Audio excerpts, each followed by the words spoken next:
Gente, o projeto de hoje não está para brincadeira, embora seja um jogo.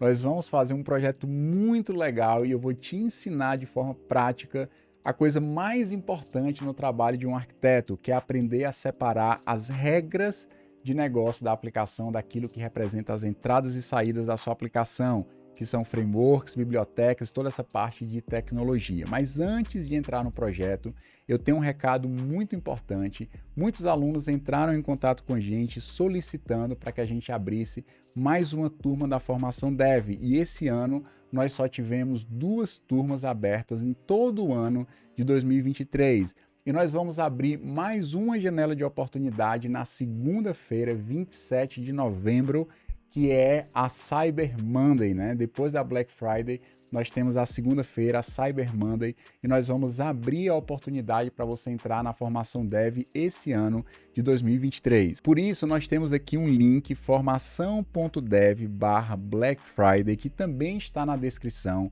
para que você entre lá, preencha o formulário, que na segunda-feira você vai receber essa oferta especialíssima de Black Friday, e também na própria segunda-feira, se você entrar nesse mesmo link, preencher lá o seu cadastro, você vai receber um link para a live que nós vamos fazer de Tira Dúvidas. Na própria segunda-feira à noite, se você tiver alguma dúvida sobre o produto, por exemplo, quantas horas são? Já adianto que são mais de 250 horas que estão sendo produzidas semanalmente novos conteúdos. Eu também já quero adiantar que tem uma mentoria muito massa, que a gente tem desenvolvido projetos com muito mais calma do que nós vamos fazer hoje, projetos com arquitetura limpa, com banco de dados, front-end, back-end, domain drive design e várias questões de arquitetura, como filas e mensageria, são coisas que nós estamos abordando dentro dos nossos cursos. Então eu tenho certeza que essa mentoria pode ser um diferencial gigante. Só a mentoria vale muito mais do que aquilo que a gente está cobrando na formação Dev. Então essa é a última oportunidade para você entrar na formação Dev no ano de 2023.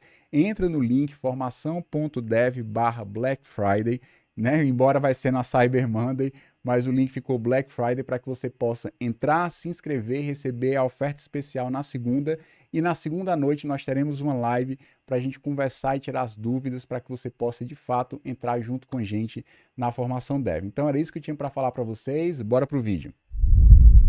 Agora nós vamos começar o desenvolvimento do nosso jogo, vai ser uma jornada incrível, mas antes eu quero mostrar para vocês o jogo funcionando, para que vocês possam entender o que é que nós vamos desenvolver e ficar mais fácil a gente entender cada um dos passos que nós vamos executar durante esse vídeo.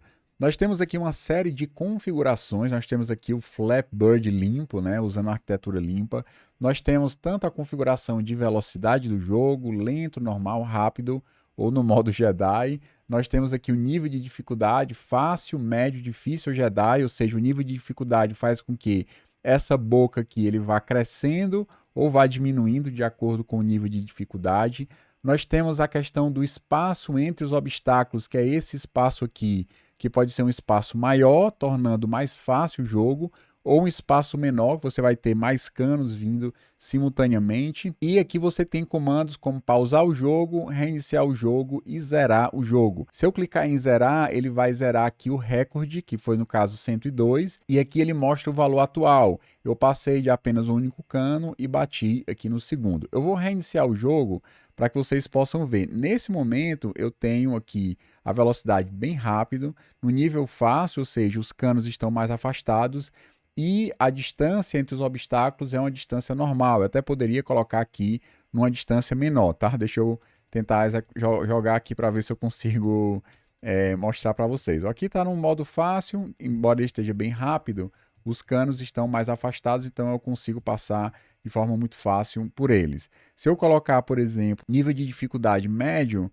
você vai ver que os canos já diminuíram e aqui já torna bem mais difícil a questão da nossa execução. E se eu zerar, ele vai zerar também o recorde, vai zerar o valor inicial e ele vai zerar também todas as configurações aqui. Então, zerando, ele vai para a velocidade normal, para o nível de dificuldade médio, para o espaço entre os obstáculos normal, e aí você pode eventualmente trocar, por exemplo, para uma velocidade um pouco mais rápida, e você pode também trocar, por exemplo, o nível de dificuldade, colocando nível de dificuldade Jedi, ó, o espaço é bem pequenininho aqui, eu não sou muito bom no jogo, mas o fato é que você tem um espaço bem pequenininho para passar aqui entre os canos.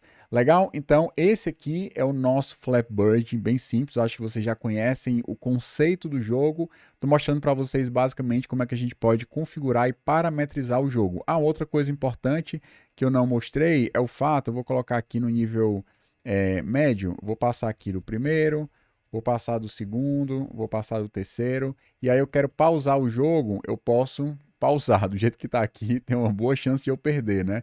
Mas o fato, ó, vou tentar passar aqui e pronto, ó, pausar numa situação melhor.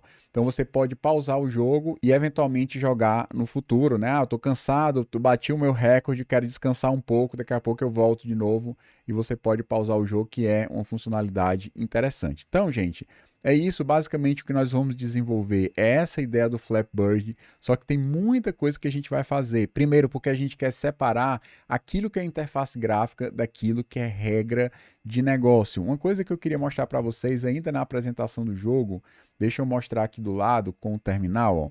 Vou trazer o terminal para cá, que é o que está sendo executado esse exemplo que foi usado aqui como planejamento. E se eu entrar na parte core, que representa o núcleo da regra de negócio do meu projeto, e rodar aqui npm teste, você vai ver que foi feito teste em toda a nossa camada de negócio. Foram 39 testes com 100% de cobertura. Essa é uma das grandes vantagens de você aplicar a arquitetura limpa, porque vai te dar um alto grau de testabilidade das regras da tua aplicação. Então, eu até citei para vocês num vídeo passado no canal da Coder que o maior papel de um arquiteto é exatamente separar aquilo que é I/O, aquilo que é infraestrutura, aquilo que é framework das regras de negócio. É o que nós vamos fazer aqui nesse projeto e eu tenho certeza que vai ficar muito massa. Agora nós vamos criar o nosso projeto e eu criei um repositório.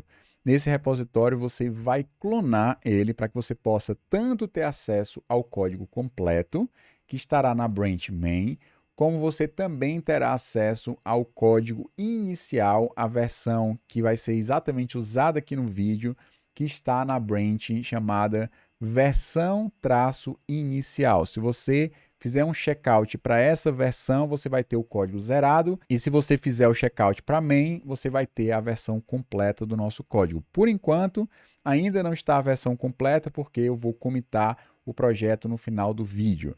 Então vamos lá, nós vamos clonar esse repositório. Então eu vou parar aqui, vou entrar no desktop do meu computador e vou clonar aqui, ó, git clone esse repositório. Nós vamos entrar no repositório, instalar as dependências, e uma vez instaladas as dependências, eu vou abrir o Visual Studio Code para que a gente possa, aqui no Visual Studio Code, comentar um pouquinho sobre o código. Uma coisa que eu queria comentar com vocês logo de cara é o seguinte: eu estou usando um cara chamado Turbo Ripple. É exatamente esse cara aqui, Turbo Ripple, ele vai gerenciar o nosso projeto. Se você entrar aqui no Get Started, você vai ver que tem algumas possibilidades, como por exemplo, criar um novo monoripple, ou seja, um repositório único. Aqui o comando é bem simples, ó, npx create turbo @latest e o nome do seu projeto, e ele vai criar para você um projeto que vai gerenciar outros projetos. Basicamente ele tem duas pastas, a pasta apps e a pasta pacotes. E aqui dentro da pasta pacotes, você pode criar os pacotes que você vai utilizar nos seus projetos, que você quer compartilhar entre os projetos. Então, por exemplo, eu não preciso criar um pacote e publicar no NPM para usar no meu projeto. Eu posso simplesmente declarar aqui na minha aplicação. Eu poderia ter várias aplicações, como por exemplo, front-end, poderia ter aqui um back-end, por exemplo, um projeto batch e ter vários projetos diferentes aqui dentro da pasta app. O mais importante é que dentro do seu projeto, você pode declarar um package.json que vai usar, por exemplo, o projeto Core, que foi definido internamente aqui no seu repositório. Ou seja, não preciso publicar isso no NPM para usar. Então você consegue fisicamente separar os projetos e colocar toda a regra de negócio aqui dentro e utilizar ela dentro da sua aplicação. Nesse momento, o projeto Core só tem uma única função, chamada somar. Tem aqui um único teste que vai testar o somar, e eu consigo lá no meu front-end entrar aqui na página Page e importar o somar que veio lá do projeto Core. É muito simples você utilizar um projeto diferente para representar as regras de negócio da sua aplicação e você consegue fazer isso utilizando essa ferramenta que é exatamente o Turbo Ripple. Eu queria só mostrar para vocês, mas basicamente eu quero comentar duas coisas aqui para a gente terminar essa parte de configuração. Até sair aqui da pasta não deveria. Eu quero entrar na pasta de pacotes e no projeto Core. E aqui dentro eu vou rodar o npm teste para você ver que os testes unitários estão funcionando e a gente vai ter acesso à cobertura dos testes. O processo de configuração é muito simples, são poucos arquivos. Se você entrar aqui no Core, você vai ter o seu tsconfig, que vai utilizar o próprio tsconfig que já vem dentro dele. Você tem aqui o jestconfig JSON, que tem aqui as configurações básicas de teste para a gente testar utilizando o TypeScript.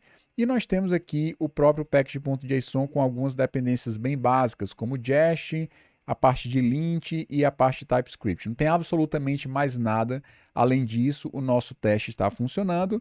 E se a gente voltar aqui para o raiz do meu projeto, rodar npm run dev, ele vai rodar o nosso projeto no modo de desenvolvimento. Ele está rodando aqui na porta 3001, exatamente porque a porta 3000 está sendo ocupada pelo projeto que a gente estava executando, e aqui na porta 3001 eu vou deixar o projeto executando, que a gente pode ficar olhando e comentando algumas coisas a partir do projeto, mas basicamente ele está usando o projeto Core e somando um valor a partir de uma função que foi definida no Core. Então, basicamente, esse é o processo de configuração. Nesse caso, eu fiz o checkout para main, mas se você quiser mudar a branch para uma versão inicial, você vai lá e coloca exatamente nessa branch que foi definida aqui, ó, versão inicial. Você consegue baixar o projeto na versão inicial e tentar executar aí na sua casa. Feita a configuração, agora nós vamos começar o desenvolvimento propriamente dito. Eu quero colocar aqui algumas observações. Primeira observação é que o processo que nós vamos passar durante o vídeo não é o mesmo processo do planejamento. Claro, porque no planejamento eu faço uma pequena parte específica do núcleo da minha aplicação, que é aqui o Core.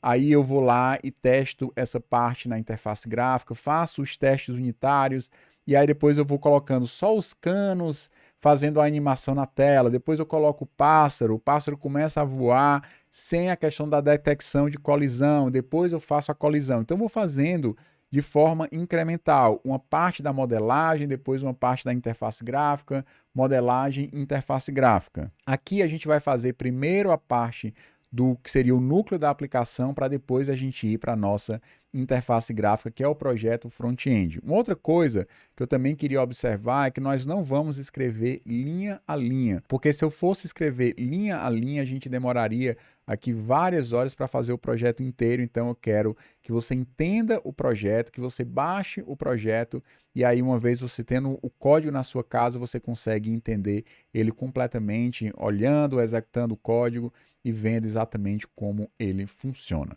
Então, dito isso, nós vamos iniciar a partir do nosso projeto que representa o núcleo da aplicação, e aqui eu vou começar a partir de uma pasta chamada compartilhada, a pasta shared. E eu vou começar aqui na pasta shared colocando uma classe que vai representar um número aleatório. Ao mesmo tempo que eu colocar aqui uma classe, nós vamos criar aqui uma outra pasta, que no caso também vai ser o mesmo nome, shared. E aqui eu vou colocar o teste específico do número aleatório. Então, eu vou colocar aqui, ó, para a gente testar. Basicamente, para que serve essa classe? Somente para gerar um número aleatório entre um mínimo e um máximo. Porque dentro do jogo nós vamos precisar gerar aqui uma aleatoriedade em relação a esses canos. Uma hora ele vai estar aqui quase no meio, uma hora ele já vai descer um pouco mais, outra hora ele vai aparecer lá em cima ou lá embaixo, de acordo com esse valor aleatório. Nós vamos precisar de uma classe que vai gerar um número aleatório. Então, para não ficar gerando isso em vários lugares da aplicação, eu criei aqui uma classe que vai gerar esse número aleatório. Se a gente parar aqui o nosso projeto e entrar na pasta package.core e rodar aqui o npm teste, que por enquanto a gente vai ficar nos testes, você vai ver que nós temos aqui uma cobertura de 100%. Nem sempre a gente vai ter cobertura de 100%, mas vocês vão ver que no final a gente vai chegar na cobertura de 100% em todas as classes. Legal, então feito isso, nós colocamos aqui a nossa primeira classe e a próxima que nós vamos definir é uma classe que vai fazer um pouco mais de sentido mais lá na frente, quando a gente começar a definir outras classes, que é uma classe que representa um objeto de valor. Esse é um padrão de projeto muito utilizado quando você utiliza Domain Drive Design. E basicamente essa classe é uma classe abstrata que não será instanciada. Eu não vou testar ela e vou testar ela indiretamente através das outras classes, mas o fato é que você vai passar para ela um conjunto de propriedades, que é um objeto chave-valor, e essa classe vai ter um método para clonar. A ideia de você ter um método para clonar é exatamente porque nós vamos trabalhar com os atributos imutáveis. E aí eu quero pegar um objeto que tem 10 atributos e só alterar um atributo, então eu clono o objeto alterando aquele único atributo. Léo, o que é todos esses detalhes aqui, argumentos e tal, construtor? Eu não vou entrar muito no mérito específico, mas o fato é que é um método bem simples que vai nos ajudar a clonar uma instância de um objeto. Então, basicamente isso, e vai ficar mais claro quando a gente for usar em alguns exemplos que eu vou mostrar para vocês logo em breve. Então, o primeiro que vai herdar aqui desse objeto de valor vai ser um objeto que vai representar a pontuação.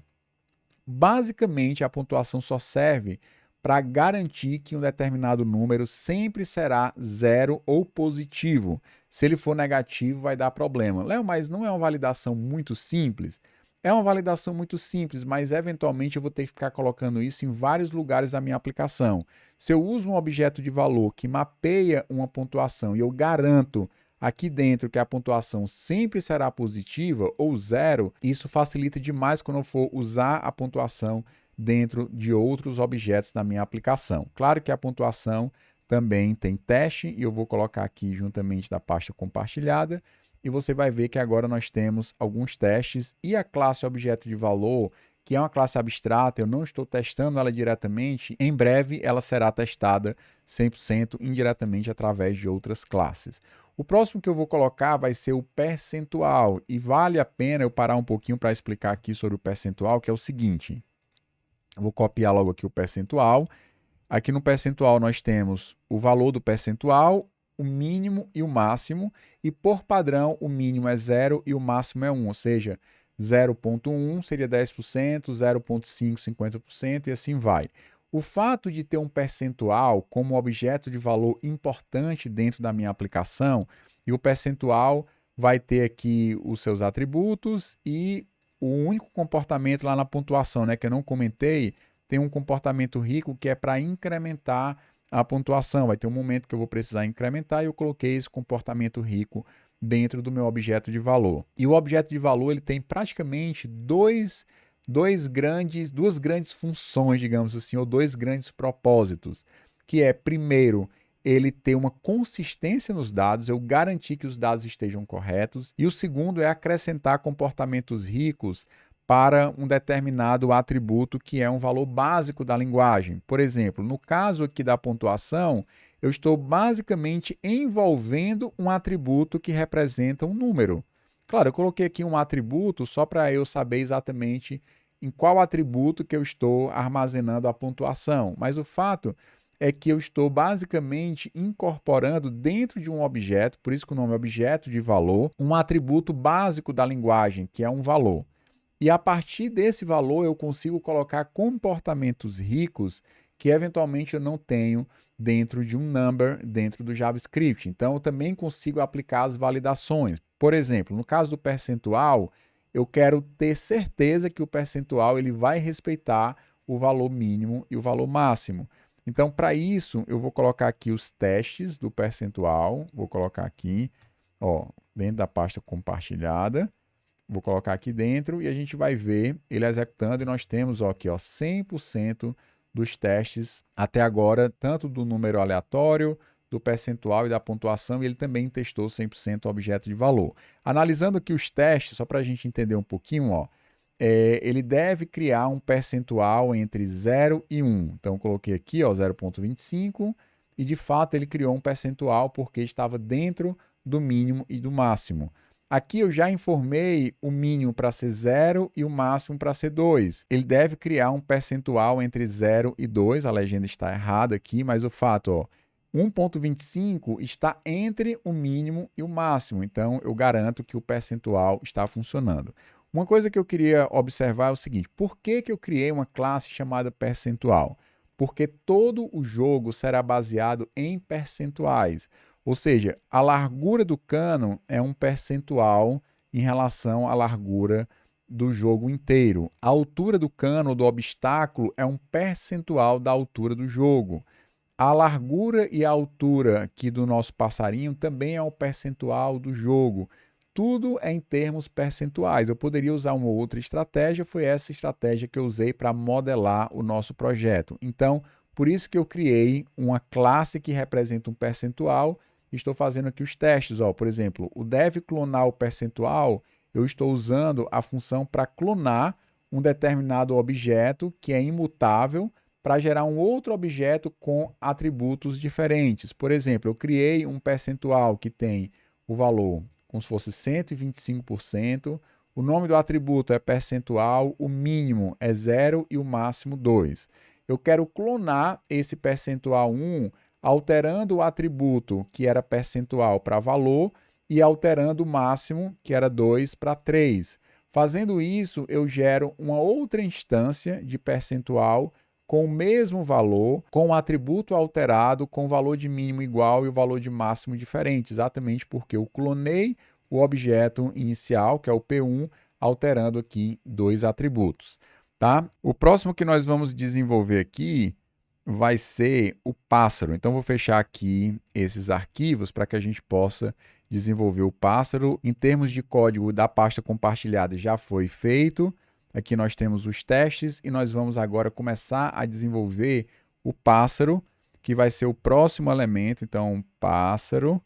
E aqui nós vamos copiar a classe pássaro e entender exatamente o que está sendo feito dentro dessa classe. O pássaro também é um objeto de valor. Um objeto de valor também tem essa ideia de não ter um atributo único que define a sua identidade, em contraste com outro tipo de padrão, que é a entidade, que aí sim ela tem um ID único. Eu estou tirando esses conceitos do livro Domain Drive Design.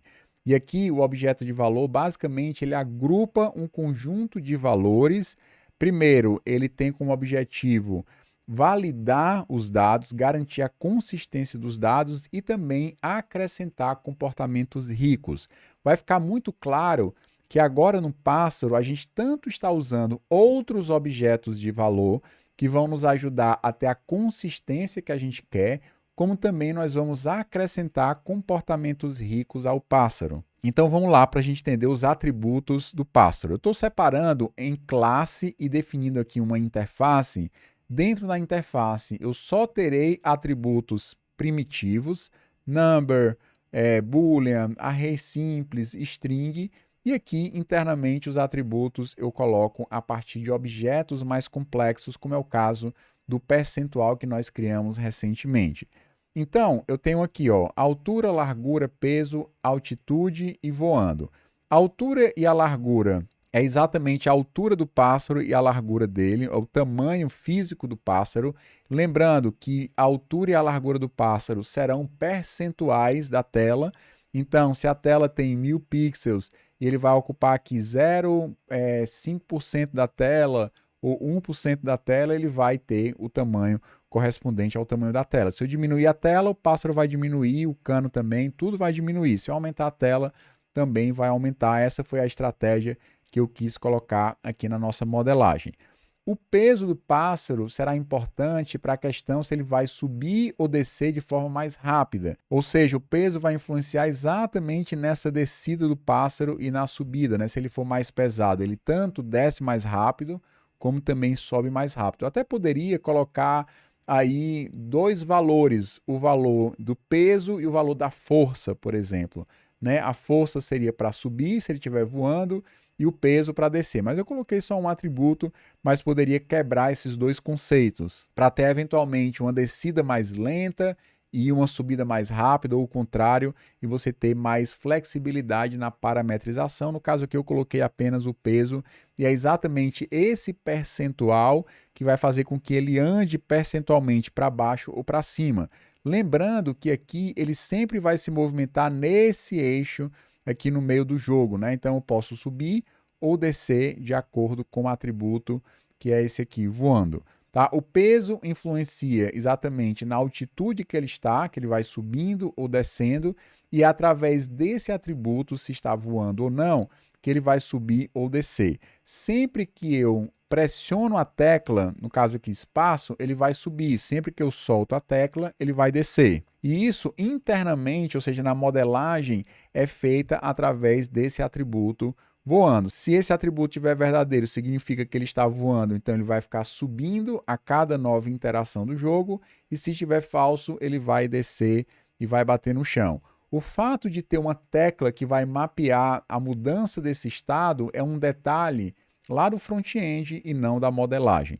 Então, basicamente, a gente vai receber essas propriedades na construção do pássaro: altura, largura, peso, altitude e se ele está voando ou não, e eu vou transformar esses valores básicos do tipo number em percentuais. Isso me ajuda a garantir que eu terei valores consistentes, como por exemplo, a altura no mínimo pode ser 1%. Eu poderia colocar inclusive a altura máxima, por exemplo, no máximo 5%, né, 0,5, por exemplo.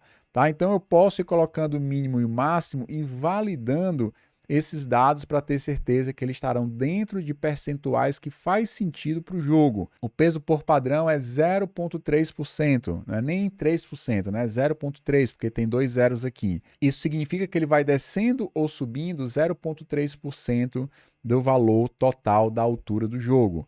Eu tenho aqui a altitude, que também é um percentual, que pode ir de 0 a 1, já que o valor mínimo por padrão é 0 e o valor máximo é 1.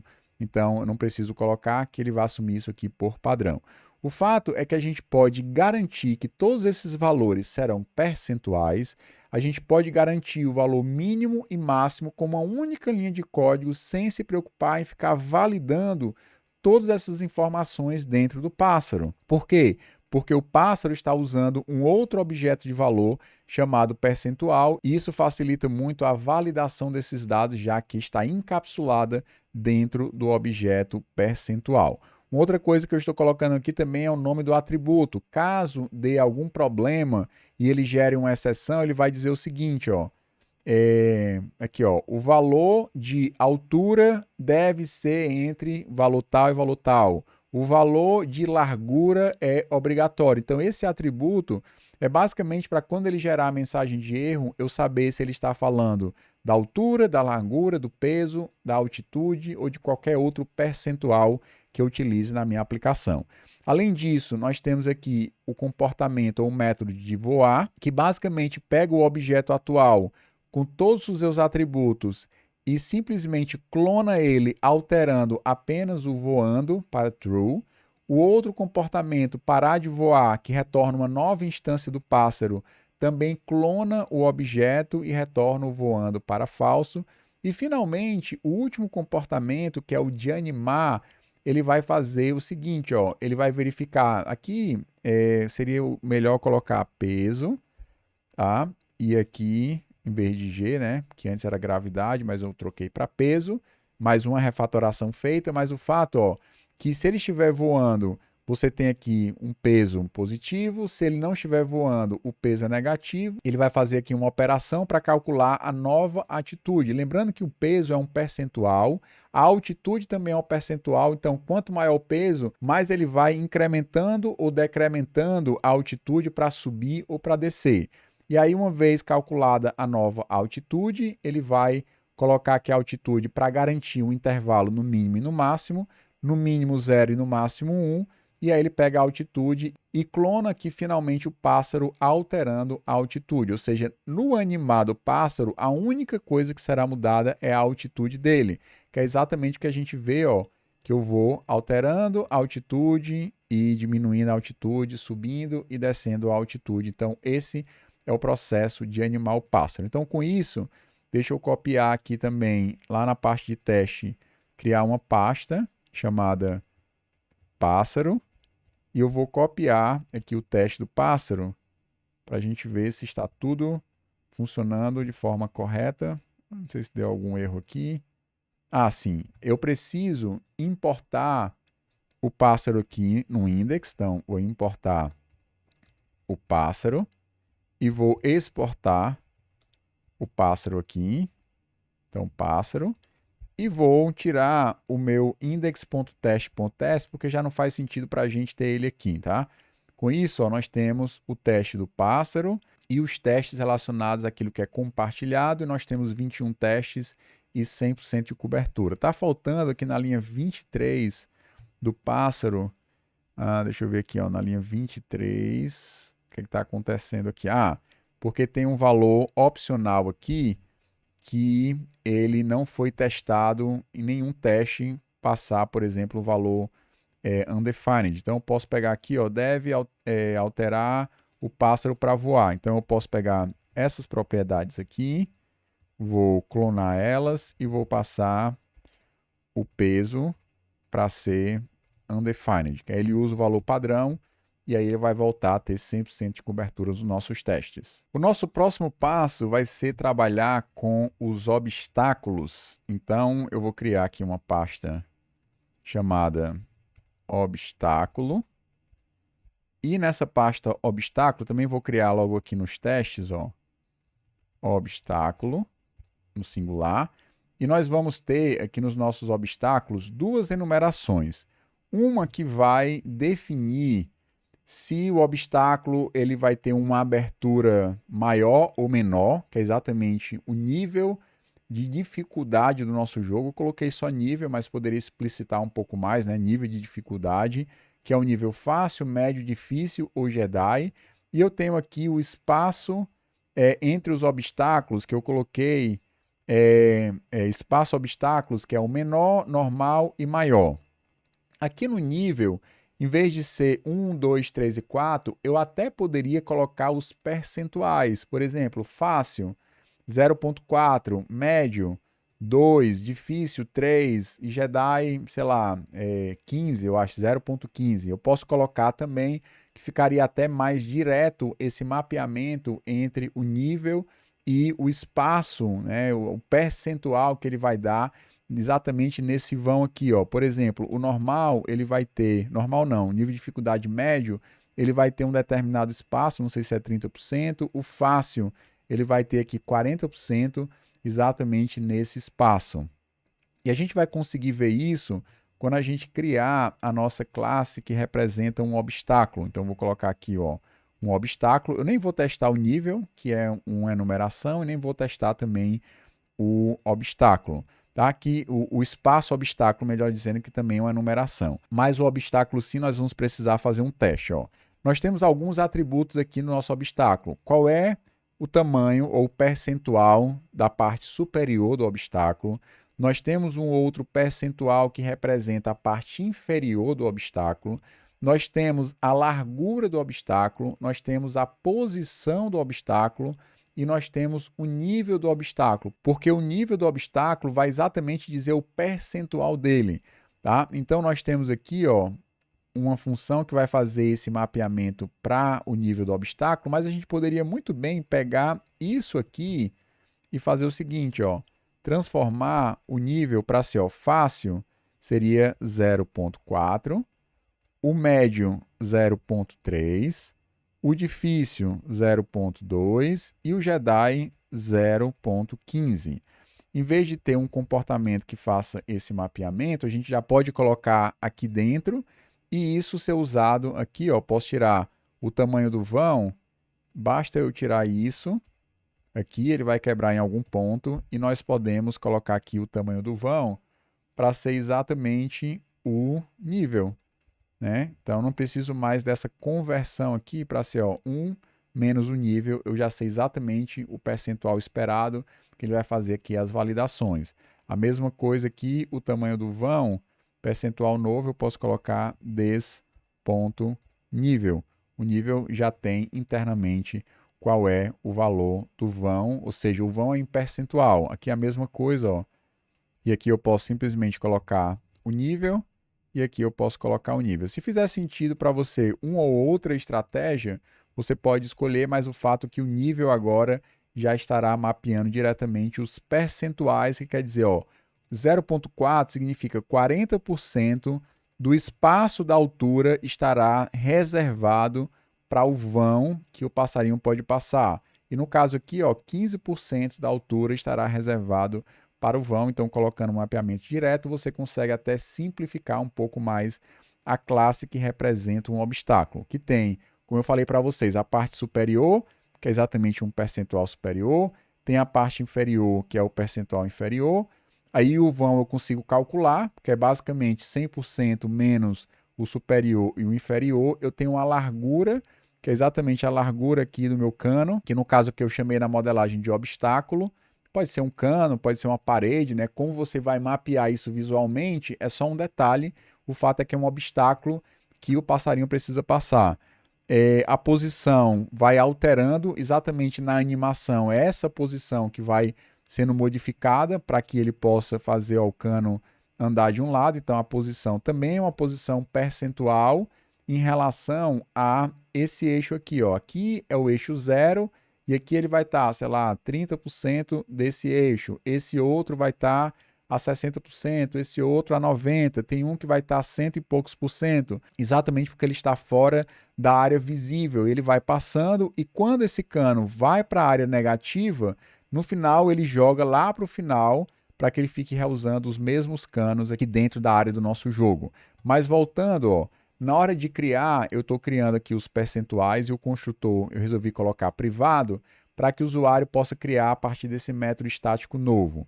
Aqui a gente vai pegar, se o nível não for passado, ele assume por padrão o nível médio. Aqui ele vai pegar o tamanho mínimo e o tamanho máximo. Exatamente o tamanho mínimo e máximo é o tamanho mínimo que eu quero colocar o cano e o tamanho máximo que o cano pode assumir. Então, o mínimo seria 10%. Foi exatamente o que eu coloquei aqui, ó. Mínimo 0,1 significa que, no mínimo, o cano vai ter 10% do espaço. Ah, Léo, mas eu quero um cano que possa ser ainda menor para dificultar mais um jogo. Então você pode colocar o mínimo para ser 5%. Não tem problema. Aí o fato é que se o mínimo for 5%, o cano pode ficar ainda menorzinho aqui em cima ou embaixo, tá? Eu coloquei 10%, então vou deixar esse valor. Aqui o tamanho máximo vai ser exatamente 100%, que é 1, menos o nível, que é o vão, o espaço, e o tamanho mínimo, que é exatamente esse tamanho que eu coloquei, e aqui eu vou calcular um número aleatório para definir a parte inferior, a parte de baixo, e a parte superior é basicamente o resto, porque se eu definir o inferior, eu já tenho o tamanho do vão, a parte superior é só fazer um cálculo matemático, eu só preciso de um valor aleatório. E aí no final eu crio o meu obstáculo. O obstáculo vai ter um get aqui para você saber o tamanho do vão, e também tem um comportamento de animar. O comportamento de animar é bem simples. Basicamente, ele vai fazer um clone alterando a posição em 0,1%. Se eu colocasse mais, ele iria ficar pulando, ia ficar estranho a animação. Mas, basicamente, ele vai movendo da direita para a esquerda 0,1% do tamanho do Canva. E aí isso aí pode ser ajustado, caso você queira colocar isso aqui como um parâmetro também, que é exatamente a movimentação do cano. Poderia ter colocado isso como parâmetro, mas eu coloquei fixo aqui só para simplificar. E no final, ele vai garantir que sempre o percentual ocupado ele é 100%.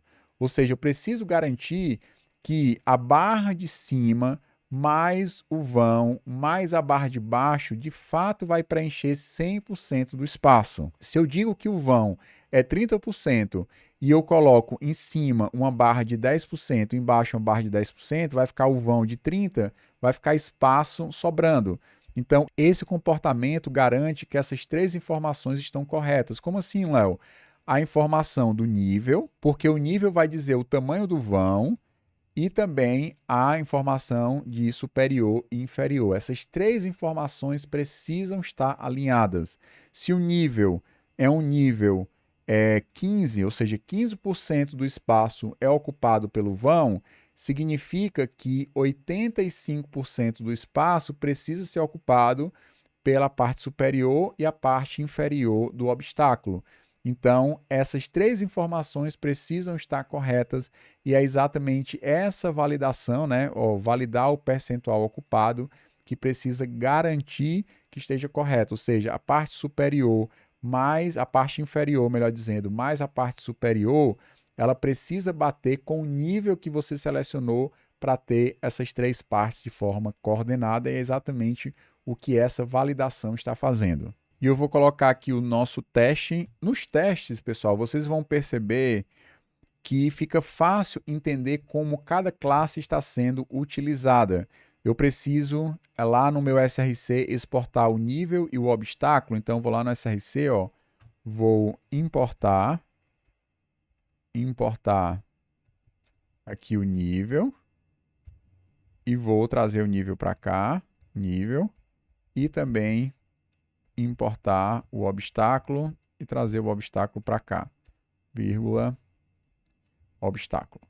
Beleza, vai corrigir o meu teste, executando, a gente vai ter aqui o espaço obstáculo não foi utilizado, porque ele será utilizado quando tiver vários obstáculos, que vai ser a próxima classe que nós vamos desenvolver.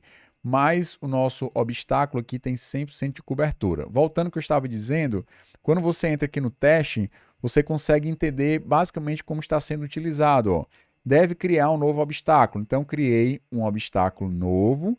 O nível é um nível fácil, ou seja, tem uma abertura de 40%, e a posição dele está exatamente no meio da nossa tela, ou seja, 50% da nossa tela, já que a posição também é percentual. E uma observação importante aqui em relação à posição é que a posição ela pode ser negativa, ou seja, ir até menos 100% e até 300%. Por quê? Porque nós temos canos que não estão visíveis aqui, mas que estão vindo para entrar aqui na nossa área visual, e depois ele sai para cá, para depois ele voltar lá para o final e fazer esse ciclo aqui usando exatamente os mesmos canos. Nós vamos colocar, sei lá, 6 canos, 5, alguma coisa do tipo, e esses mesmos canos serão utilizados aqui para fazer a exibição como se fosse canos infinitos, mas na verdade não são, né?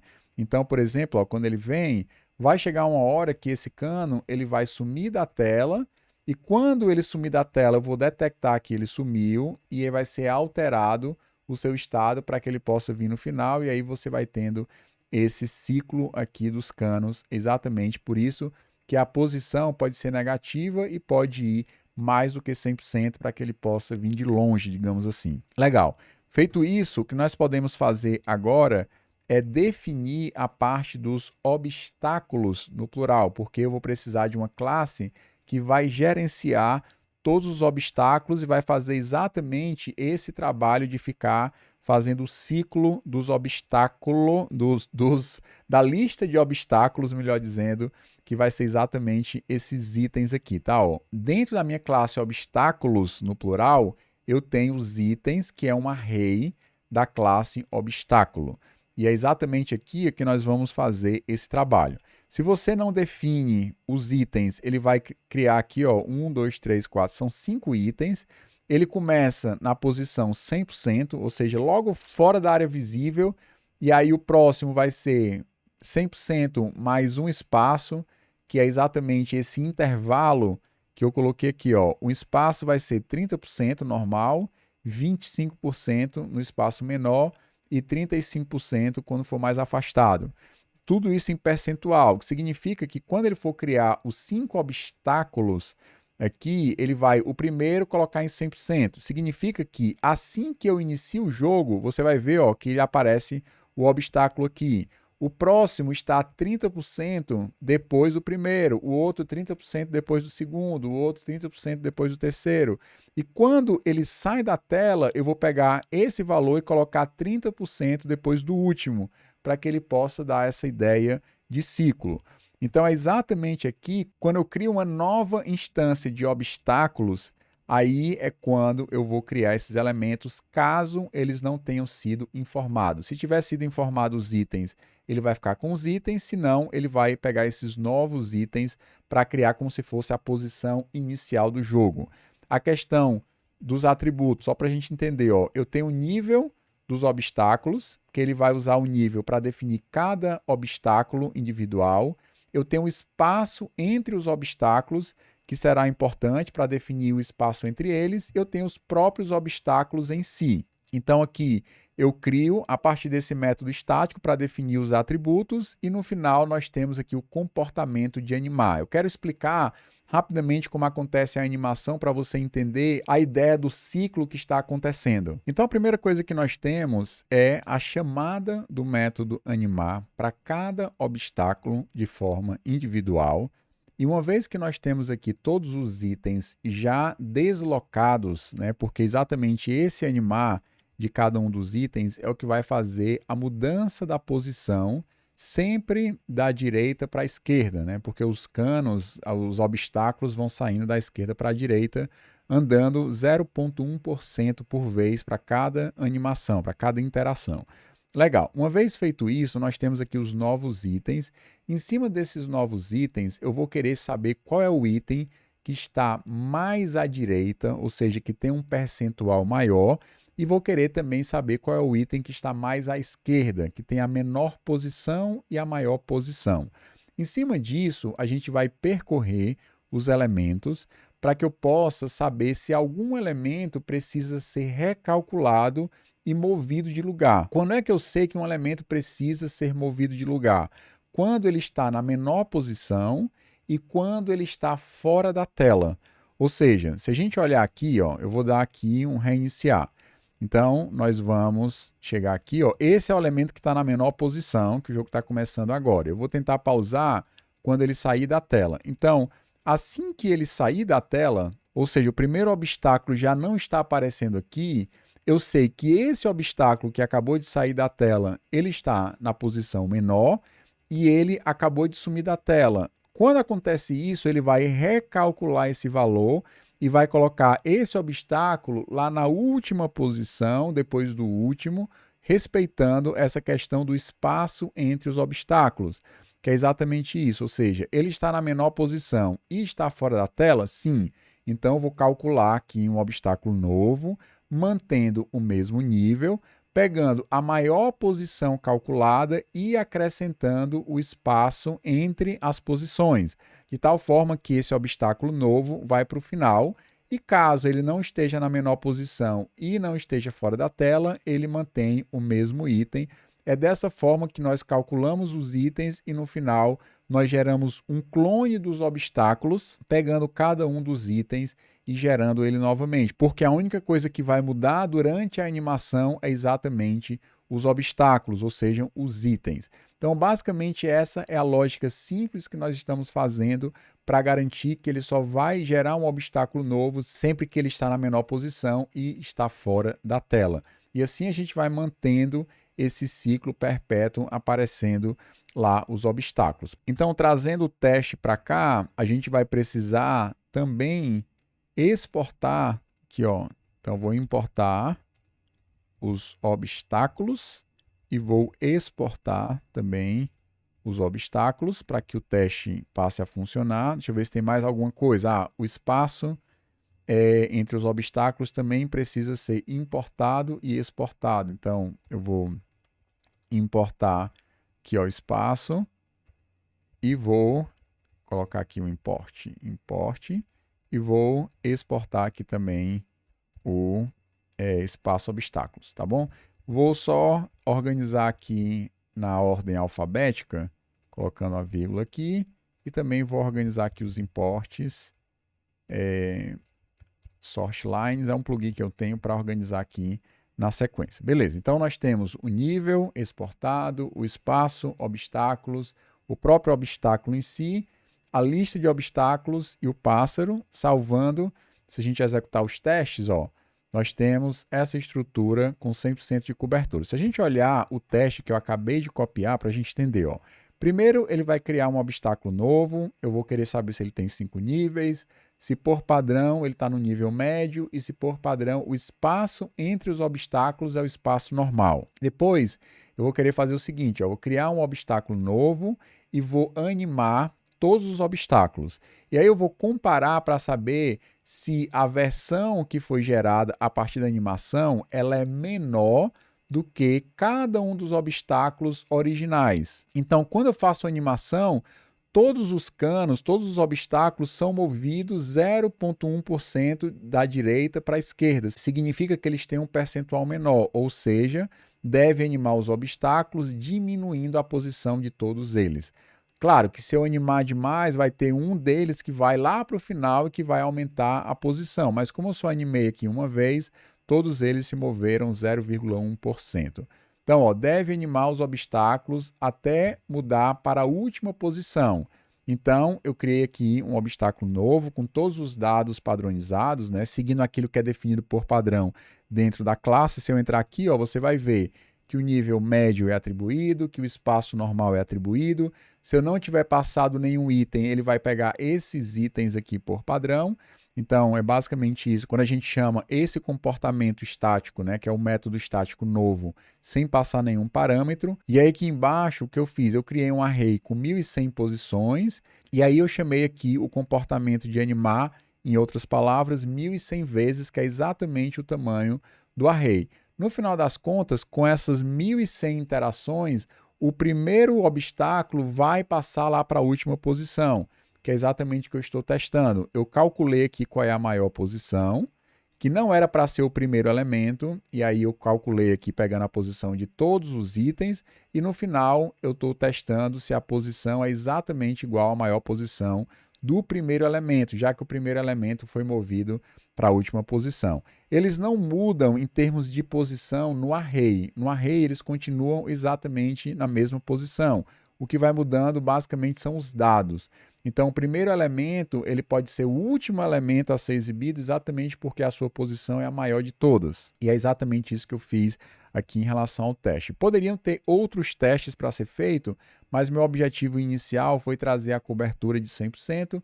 Isso passou por todo o código dos obstáculos também. Então, me dei por satisfeito com esses 3 testes, mas você pode eventualmente imaginar outros cenários que façam sentido para essas classes, tá bom? Então, eu vou fechar aqui a classe obstáculos e vou fechar também aqui o índice.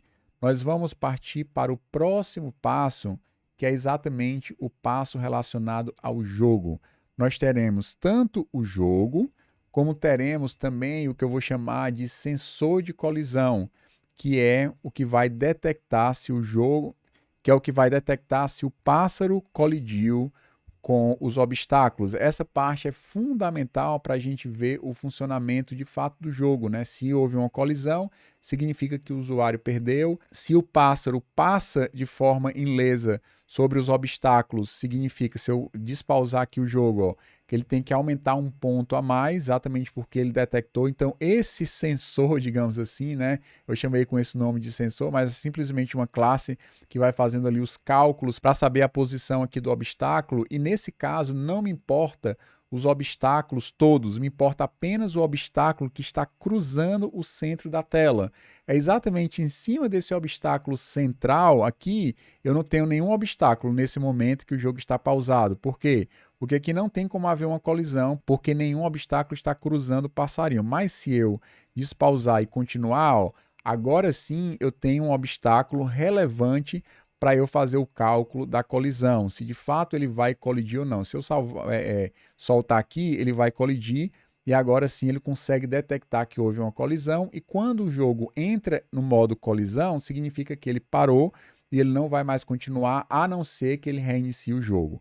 Então, sempre que a gente vai trabalhar com essa ideia de colisão, a gente pensa apenas nesse obstáculo central. Esse aqui não me interessa, que já passou, e nem esse que está longe me interessa, só me interessa esse central que pode colidir com um passarinho. É exatamente isso que a gente vai fazer aqui na pasta do jogo. Primeiro trabalhando com esse sensor da colisão, que vai fazer esse cálculo para saber se de fato houve ou não uma colisão, e também para saber se o pássaro passou por um obstáculo ou não, para saber a questão da pontuação.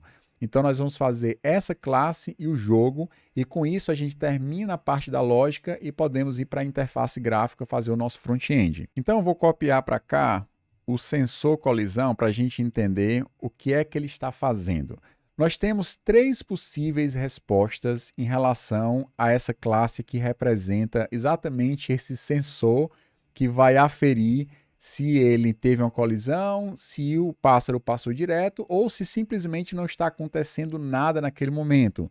É exatamente essas três respostas. Nada, passou, ele vai atribuir um ponto a mais, ou se ele colidiu. E ele vai verificar isso como se fosse de um frame para outro. Por isso que eu passo os obstáculos antes de animar e depois eu passo os obstáculos logo depois que houve a animação. É exatamente de um frame para outro que o sensor da colisão será chamado para ele fazer esse cálculo. Então, o que é que ele vai fazer aqui? A primeira coisa que ele vai pegar é o obstáculo central, ou seja, o obstáculo que está cruzando o centro antes de ter executado qualquer animação, que é os obstáculos anteriores. Então, eu chamei aqui de obstáculo anterior. E depois eu pego o obstáculo atual a partir dessa mesma função chamada obstáculo cruzando o centro, que eu passo o pássaro e os obstáculos, ele vai me dizer exatamente o obstáculo central, se ele existe ou não, porque esse comportamento pode retornar um obstáculo válido ou retornar nulo. Então, nesse caso, eu peguei os dois obstáculos, antes da animação e depois da animação. Beleza, vou testar se houve a colisão.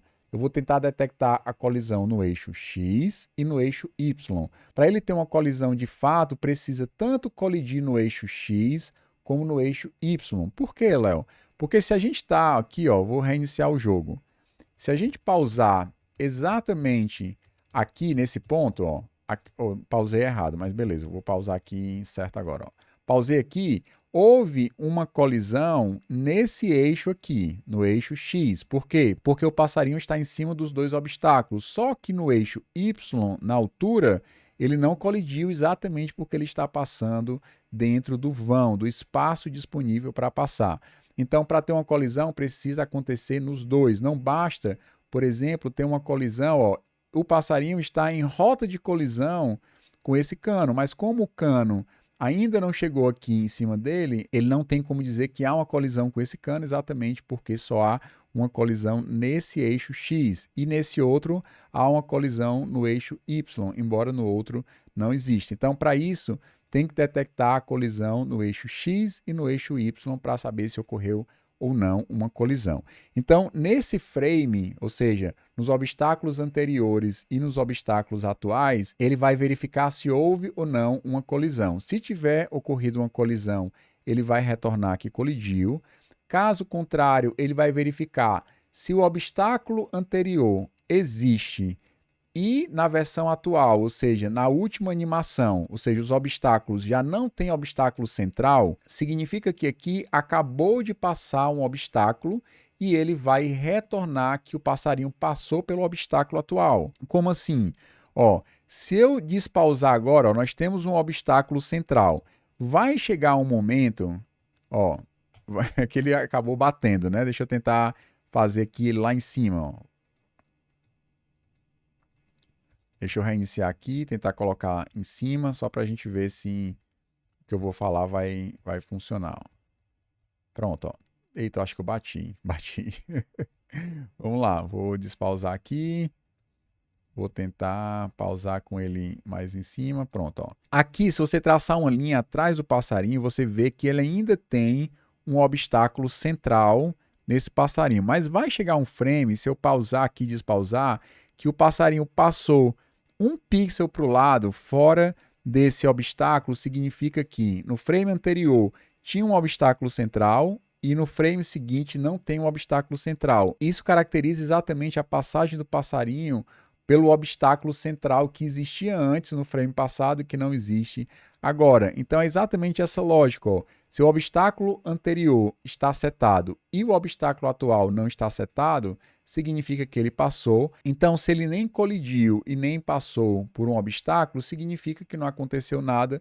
Então, são esses exatamente os três parâmetros, as três possibilidades de resposta para o sensor de colisão. E aqui, basicamente, ele vai ver a questão do bico, onde é que está o bico do passarinho, né? A cauda está alinhada exatamente com o centro da tela. Então, se a gente passar uma linha bem no centro da tela, você vai ver que a cauda está cruzando o centro da tela e o passarinho está deslocado um pouquinho para o lado direito. Já o bico do passarinho é exatamente 0,5 mais a largura dele, que é o que a gente está fazendo aqui, ó. 0,5 mais a largura do pássaro vai dizer exatamente onde está o bico. E aí eu faço os cálculos para saber se a posição do obstáculo central é menor do que o bico, se a posição do obstáculo central mais a sua largura é maior do que a cauda, para saber se houve uma colisão no eixo X, e no eixo Y também é algo similar. Vou pegar aqui o obstáculo central, vou pegar a parte inferior e superior dos dois obstáculos que a gente tem, e aí eu vou ver a base do passarinho, no caso aqui, ó, a altitude dele mais a altura dele vai dar o topo do passarinho, e a base dele vai ser exatamente a altitude dele. A altitude está sempre em cima da parte aqui da base dele, né? E o topo é a altitude mais a altura do passarinho. Então, pegando o topo e a base do passarinho e fazendo aqui os cálculos em relação à parte inferior e superior, que é exatamente essa base, ó. Aqui é a superior, essa linha, e aqui é a inferior, essa linha. Então, em cima disso, ele sabe se o passarinho está acima da parte superior, né, acima da base, ou abaixo do topo da parte inferior. E aqui ele vai fazer a comparação para saber se houve ou não colisão no eixo Y.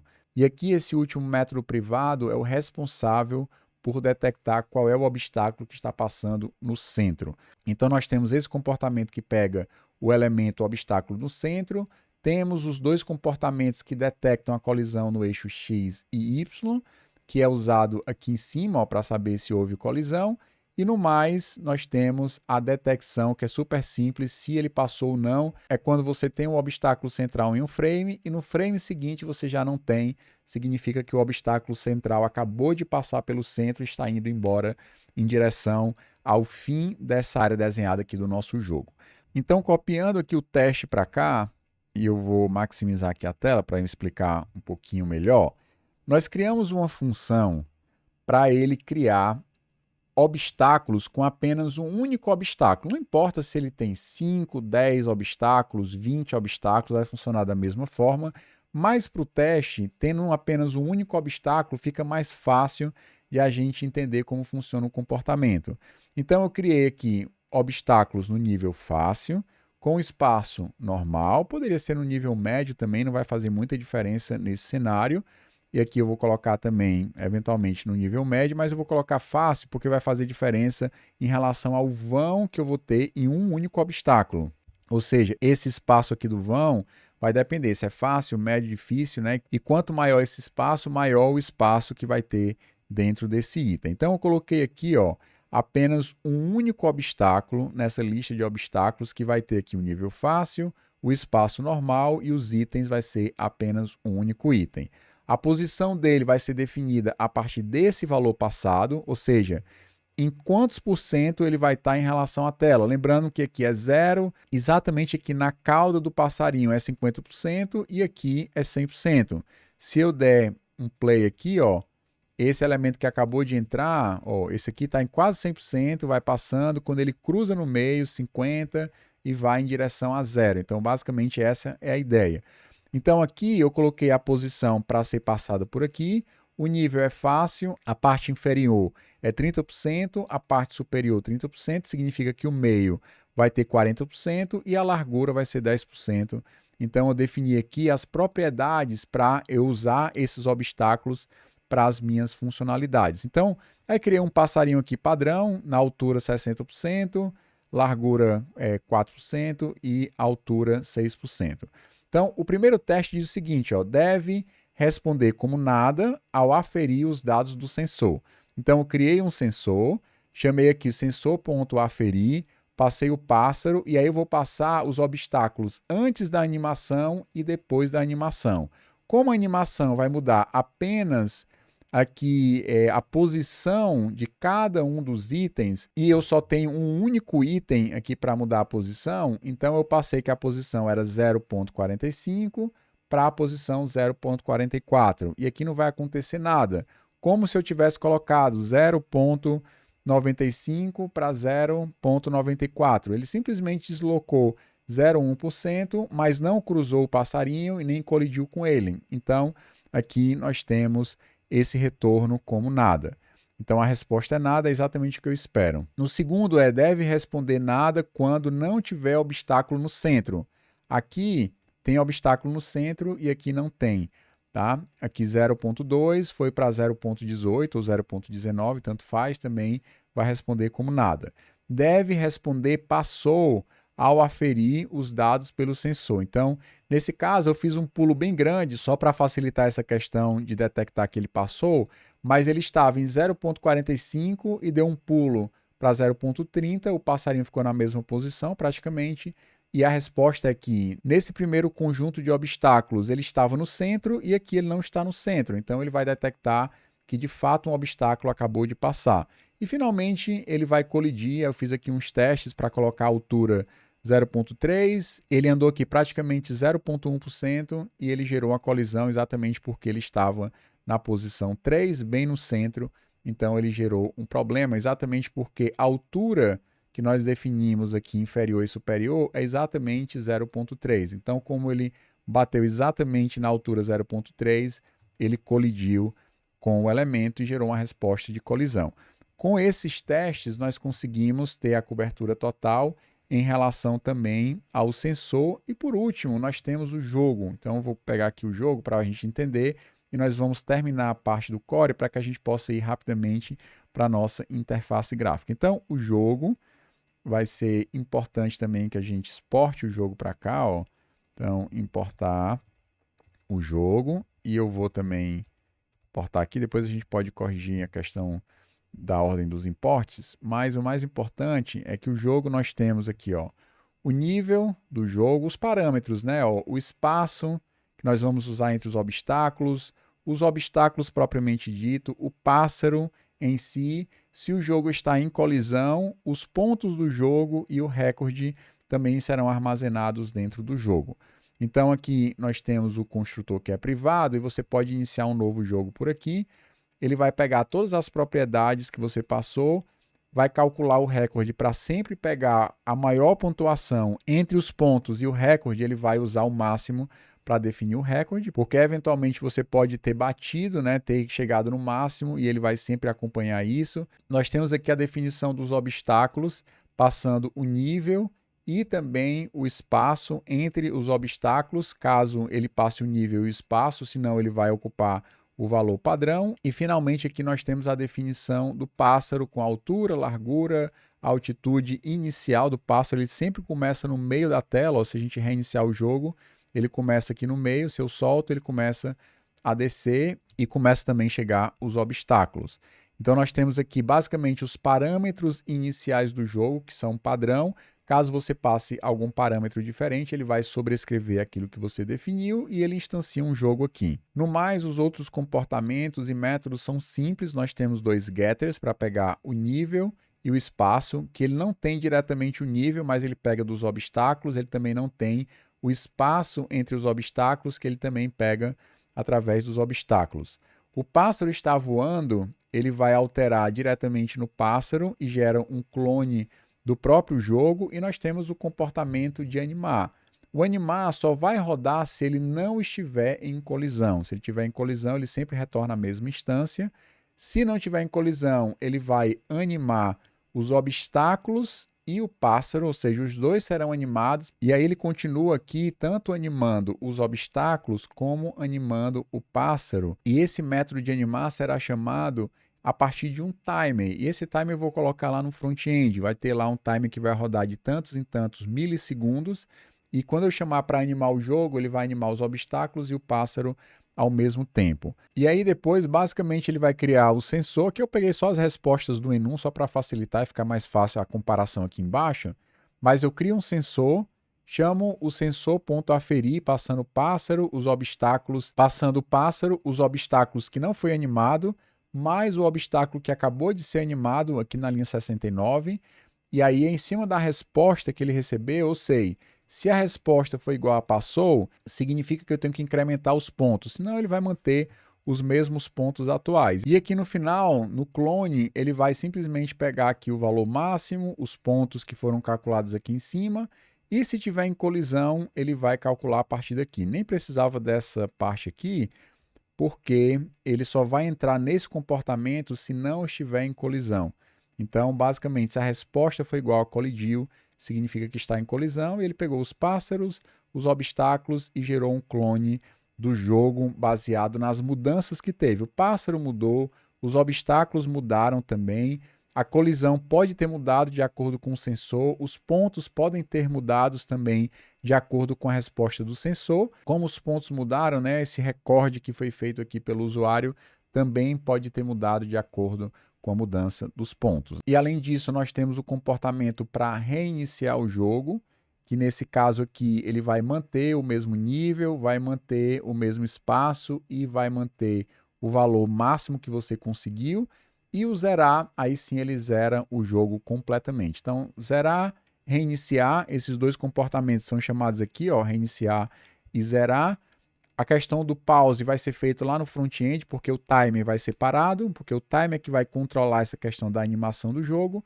E o mais complicado aqui, de fato, é o animar, que também não é complicado em si, né? Ele chama o animar do pássaro e dos obstáculos e vai usar o sensor para saber se ele vai acrescentar um ponto ou se ele vai marcar que houve uma colisão. Se não acontecer nada, ele continua fluindo o jogo até que ou ele passe por um obstáculo ou ele bata em um obstáculo e o jogo fica parado por conta disso. Para finalizar o nosso core, aqui eu vou colocar o teste do jogo, que vai fazer alguns testes, e pelos testes você consegue ver basicamente como o jogo ele é invocado. Então vou criar aqui um novo jogo, definir o nível do jogo médio, ver que não vai ter ponto e nem vai ter o valor de recorde inicialmente. Se o jogo está em colisão, ele coloca aqui como falso inicialmente, o espaço é o espaço normal, e depois ele vai fazer aqui alguns testes. Ó, deve animar o jogo e o pássaro vai colidir no chão, vai colidir com um dos obstáculos. Então,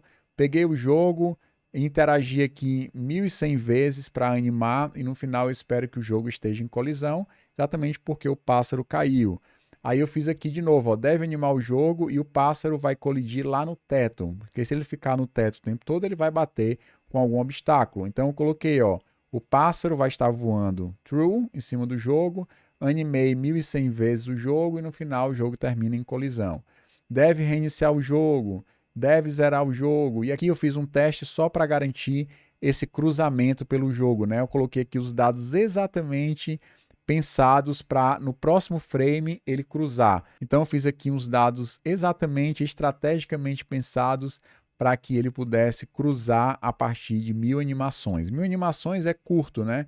Acho que ele vai andar 10% do espaço do jogo, já que ele anda 0,1% a cada interação. Então ele vai animar e no final não é para estar em colisão e os pontos do jogo é para ter saído de 0 para 1, já que antes da animação a pontuação era 0. Então fiz aqui uma estrutura exatamente pensada para fazer esse cruzamento e ver se de fato ele cruzou e considerou a pontuação nova do usuário. No final nós temos esses 39 testes, né, com várias classes aqui, toda a nossa modelagem de domínio feita no core da nossa aplicação. O que nós vamos fazer agora é fechar isso e nós vamos pensar no front-end da aplicação. Lembrando que eu falei para vocês, né? Nesse caso eu estou construindo por partes, porque para ficar mais fácil eu não estou digitando tudo no zero. Se eu fosse fazer do zero, eu faria uma parte, depois faz um pouquinho do front-end e tal. Isso seria muito mais fácil fazendo um curso que a gente poderia fazer de forma mais cadenciada. Aqui no YouTube o ideal é a gente fazer mais rápido, mas você vai ter o código-fonte que está no link na descrição para que você possa baixar e aí fazer todo o estudo do código para que você de fato consiga entender 100% daquilo que foi proposto. Mas o mais importante é você entender que é possível separar as regras do seu front-end. Quando você mistura, você perde o controle do seu código e é muito importante você entender isso. Nós vamos criar aqui uma pasta no nosso front-end chamada Components para a gente começar a colocar os componentes da nossa aplicação front-end e daqui a pouco começar a utilizar aqui na pasta Page e a gente vê o jogo funcionando. Então, como nós vamos agora para o front-end, eu vou parar aqui os testes, eu vou voltar para a pasta raiz do meu projeto e rodar um comando npm run dev para ele rodar o projeto na porta 3000. Rodando na porta 3000, só tem um detalhe que a gente está usando aquela função somar que já foi removida lá no começo da aula, então eu vou apagar e vou deixar aqui o nosso main em branco para que a gente possa começar o desenvolvimento. Salvei, se a gente for aqui na porta 3000, der um refresh, é para ele trazer a aplicação limpa e a gente, a partir dessa aplicação, vai começar um desenvolvimento. De cara, eu vou colocar aqui um H1, que vai ser o título da minha página. Vou colocar aqui para a gente ver, ó, Flapbird limpo. E aí eu preciso trocar a fonte que nós vamos usar, que é exatamente uma fonte diferente. A gente pode pegar essa fonte, vou tirar aqui a Inter, que eu não vou usar essa, e substituir a Inter. Vou colocar o import aqui em cima, em vez de ser a Inter, na verdade vai ser essa aqui, com letra maiúscula. E aqui embaixo eu vou pegar isso e substituir aqui, ó. Só formatar. A gente já tinha um título correto, a descrição correta do projeto. Com isso, agora a gente tem exatamente a fonte que a gente quer usar. A próxima coisa que eu vou fazer aqui na minha página vai ser definir a div que só coloca o frame do jogo, né? Aquela parte azul que representa ali o céu. Então, eu vou colocar aqui, ó, essa div. Com relação às imagens, eu acho que as imagens eu não tinha colocado aqui, mas eu vou colocar lá naquele repositório inicial para a gente conseguir ter tanto a imagem de background do jogo, eu vou tirar aqui o next e vou tirar também aqui a Vercel, e também a imagem do pássaro, para que a gente possa usar essas duas imagens no nosso jogo. Em relação ao background, a gente vai fazer o seguinte, ó, lá no tailwindconfig.ts, se a gente for lá, ó, aqui no nosso projeto, tailwindconfig.ts, onde tem aqui a parte do tema e a parte específica de extends background image, eu vou substituir isso. Basicamente, só vou querer ter uma imagem, que é essa imagem de background que nós teremos aqui, que vai apontar exatamente para essa imagem aqui, ó, background.jpg. Deixa eu ver, ó, já colocou a imagem de background e a gente vai pegar aqui dois componentes que estarão dentro de jogo. Aqui vai ter uma pasta chamada menu e aqui vai ter uma outra pasta chamada jogo, que são os componentes relacionados ao jogo. Aqui eu vou copiar dois componentes, um depende do outro, que é o componente cano e o componente canos, no plural. Basicamente, o cano representa um cano individualmente e os canos representam os dois, digamos assim, né? A barreira completa. Então aqui, ó, dentro de canos, a gente vai usar o outro componente cano, que basicamente vai pintar na tela usando verde, né? Um verde degradê e tal, tanto a tampinha do cano como o corpo dele, tá? E ele vai ter um atributo se ele vai estar em cima ou embaixo. Aí eu vou usar o flex call ou flex call reverse para fazer ele ficar em cima ou embaixo. E no componente canos, que representa o par de canos, ele vai usar dois canos, um em cima, colocando a flag aqui, o outro embaixo, definindo um tamanho superior, tamanho inferior, e aqui ele vai definir a largura dos dois canos. Com esse componente, eu até poderia colocar aqui na minha página inicial, ó, para ele importar aqui, ó, canos. Então, vou importar. Vou colocar aqui na parte inferior, por exemplo, 10, para ser bem pequenininho. Na parte superior, inferior ficou 10%. Na parte superior, vou colocar 70%. Vou colocar aqui a largura de 10% e a posição bem no meio da tela. Colocando assim, ó, 10% de largura. Você vai ver que ele vai dar um problema, porque eu tenho que dizer que esse meu componente precisa ser use client. Então, colocando isso, use client, ele vai conseguir mostrar. Então, nós temos aqui o cano, ó, 10% de largura, aqui embaixo 10%, em cima 70%, o espaço que sobrou. Se a gente for mexendo no cano, por exemplo, eu quero colocar aqui 0,5 de largura, ele vai ficar mais fininho, ó. Vai ficar bem fininho um cano. E o eixo de referência é exatamente esse eixo aqui do lado esquerdo. Então, se eu colocar que ele vai estar na posição 0, ele vai ficar aqui, ó, nessa posição 0 alinhado aqui. Se eu colocar 1, significa que ele vai ficar 100%, então ele vai sumir da tela. Mas se eu colocar tipo 0,98, você vai ver que ele vai começar a aparecer o cano aqui na pontinha. Então, de acordo com a posição que eu vou colocando, o cano vai aparecendo e aí se eu tiver alguma animação que vai mexendo nisso, ele vai mexendo o cano de posição de 0,1% por vez, né? Ele vai fazendo aquela animação. Só para mostrar para vocês aqui que esse componente canos faz exatamente isso para mostrar a barreira. O que a gente precisa fazer agora, antes de começar a mexer em outros componentes, é definir aqui uma pasta que eu vou chamar aqui de dados, tá? Data. Vou criar duas pastas aqui dentro, uma chamada de hook e a outra chamada de context. São duas pastas importantes que nós vamos ter apenas um único contexto na nossa aplicação, mas em relação aqui aos hooks, nós teremos 3. Um deles vai ser responsável por calcular a dimensão do elemento ou as dimensões de um elemento. Então, coloquei aqui, ó, use dimensões elemento, ele vai pegar tanto a largura como a altura de um determinado elemento que você passar.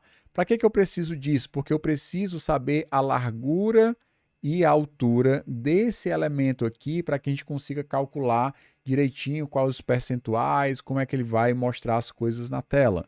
Tá? Então, esse elemento, esse hook especificamente, vai pegar a partir de uma referência que ele vai expor aqui o elemento ref, que você pode passar para qualquer elemento do React, ele vai calcular e ver a largura e vai ver a altura e a largura desse elemento.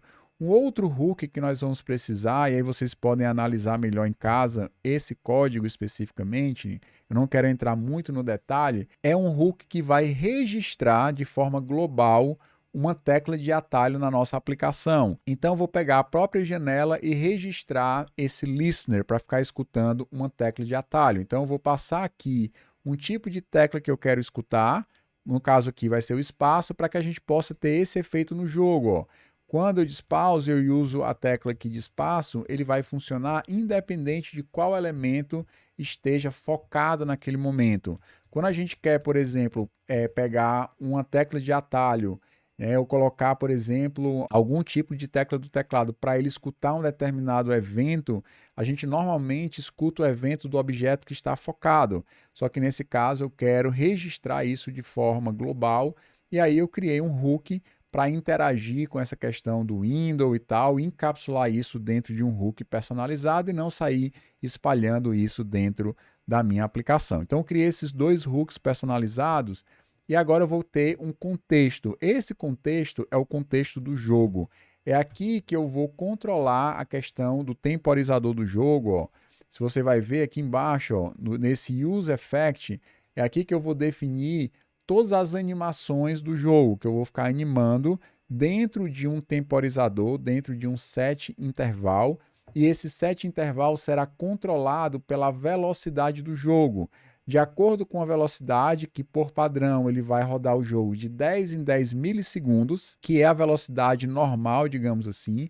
A partir dessa velocidade, ele vai diminuir ou aumentar, o jogo vai ficando mais rápido se eu diminuir o intervalo da animação, ou se eu aumentar o intervalo da animação, o jogo vai ficando mais lento. Tá? Aqui nós temos o próprio jogo em si, que é a nossa classe que nós vamos iniciar, colocando aqui no nível médio, nem precisaria passar aqui o nível, porque por padrão ele vai assumir que o jogo é médio.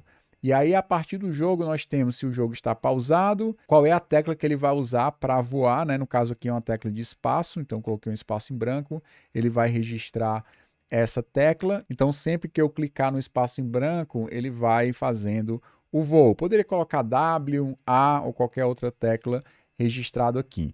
Tá? Nós temos aqui alguns comportamentos para reiniciar o jogo, para zerar o jogo, e a gente expõe aqui ó, o jogo, se está pausado ou não, a velocidade. A gente vai expor o pássaro e os obstáculos, caso você queira acessar ele diretamente. E aqui nós temos alguns comportamentos, como reiniciar, zerar, alterar a velocidade, que aí no caso a gente tem o set velocidade para alterar a velocidade do jogo, e alternar se ele está pausado ou não. Então, o pausado ele sempre fica alternando de acordo com o que você for clicando aqui.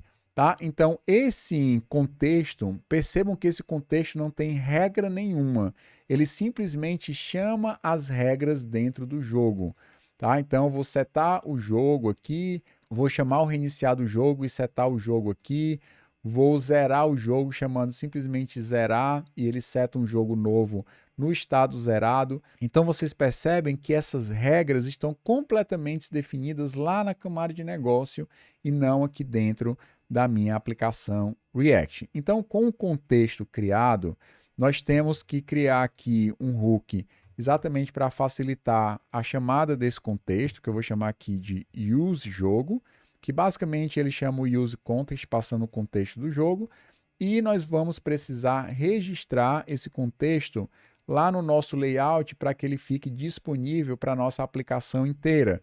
Assim, se lá no meu layout, que app layout, eu envolver o body da minha aplicação com esse provedor do jogo, colocando aqui, ó, envolver significa que aqui eu vou ter como acessar os dados do jogo em vários componentes diferentes. E eu vou precisar disso em alguns componentes diferentes da minha aplicação.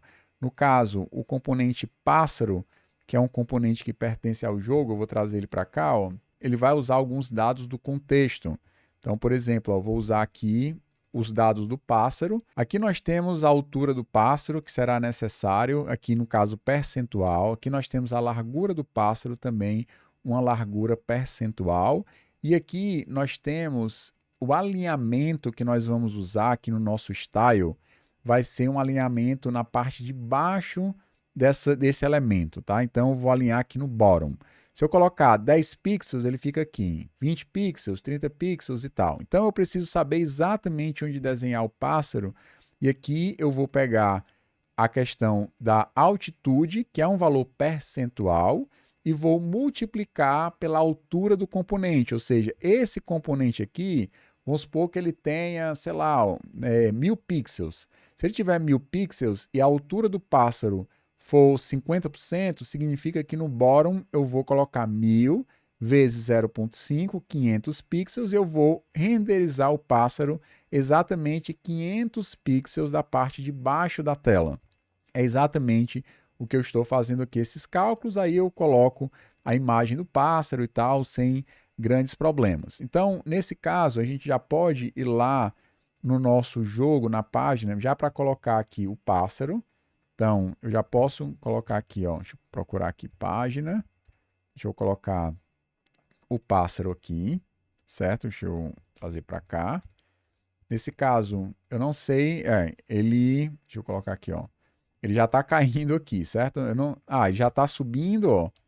Já está funcionando essa questão de subir e cair. Eu não coloquei a questão visual dos canos. E aí o engraçado é que acabou de acontecer uma colisão, mesmo que os canos não estejam sendo exibidos de forma visual. Por quê? Porque a gente implementou a regra de colisão lá na camada de negócio. O pássaro ele está, digamos assim, voando já baseado naquilo que está sendo refletido na camada de negócio, e se tiver alguma colisão, ele vai parar o jogo, por mais que eu não esteja ainda mostrando de forma visual. Vamos fazer o seguinte, ó. Eu vou trazer para cá o nosso use jogo para a gente ter acesso tanto ao jogo como aos obstáculos, e a partir daqui a gente pode desenhar os obstáculos na tela logo depois do pássaro. Ó. Vou pegar aqui os obstáculos e vou mostrar aqui os canos que a gente já tem o componente. Agora sim a gente vai ver os canos aparecendo. Eu vou dar um refresh e a gente vai conseguir agora pelo menos ver os canos e os pássaros na tela. Ainda está faltando a gente colocar os menus, tá? Eu vou fazer os menus agora, ó. Então está funcionando a parte da lógica dos canos, o visual do jogo está ok, está faltando a gente colocar aqui os menus que eu vou fazer agora. Eu vou fechar aqui tudo aquilo que a gente já trouxe para cá e vou finalizar o jogo colocando aqui o menu. Nós temos 3 menus, ou 4, acho que são 4 menus, e nós temos um componente que é o botão, que ele é usado em todos os menus que nós vamos trabalhar. Então o botão é só para trazer aquele visual um pouco mais pixelado, que é esses elementos. O botão ele pode ter a borda arredondada de um lado do outro, ou você não ter, exatamente para colocar esses botões grudados juntos, ó. Ele tem sem borda, que seria aquela curva na lateral, ou sem borda esquerda ou sem borda direita, mas basicamente é um botão que vai executar aqui um clique. Ah, importante também no botão é que sempre que eu clico no botão, ele perde o foco automaticamente. Por quê? Porque eu quero que o foco sempre esteja aqui no jogo. Se eu ficar dando um espaço e o botão ficar focado, ele vai ficar pausando e parando o jogo, o que não é legal. Por isso que é feito isso aqui, ó. Peguei a referência do botão e dei um blur para ele desfocar do botão e sempre ter o foco no jogo e nunca no botão. Então o botão vai ter que ser feito via clique mesmo, tá? Voltando aqui para o nosso Flappy Bird que nós estamos construindo, quase pronto, nós temos o botão e aqui nós temos os nossos menus, comando, espaço, o nível e a velocidade do jogo. Então jogar para cá e os menus são bem simples, ó. Se a gente olhar aqui, os comandos, basicamente eu estou usando o jogo para pegar pausado, reiniciar, zerar e alternar está pausado e cada um desses botões chama uma função. Alternar pausado, ele fica mudando entre pausado e não. E o valor de pausado eu só estou usando para saber se eu pinto de vermelho, para dizer que ele está selecionado, ou se eu pinto de roxo, para dizer que ele não está selecionado. Então, quando a gente olha aqui, ó, pausado não está selecionado, mas se eu clicar aqui, ele fica vermelho. Se eu voltar, ele fica roxo. E tem essa questão do estado da seleção, é exatamente feito aqui na cor do botão. Nós temos o reiniciar, para chamar o reiniciar do jogo, e nós temos o zerar também para chamar o zerar do jogo. Além disso, nós temos os espaços, que a gente pode alterar, ó. Se o espaço for maior, ele seleciona o botão, senão ele mostra ele cinza. E nós temos a função de reiniciar. A função de reiniciar lá do jogo, ó, se a gente olhar, ela recebe alguns parâmetros. Na verdade, ela pode receber qualquer parâmetro do jogo para reiniciar o jogo com novos parâmetros.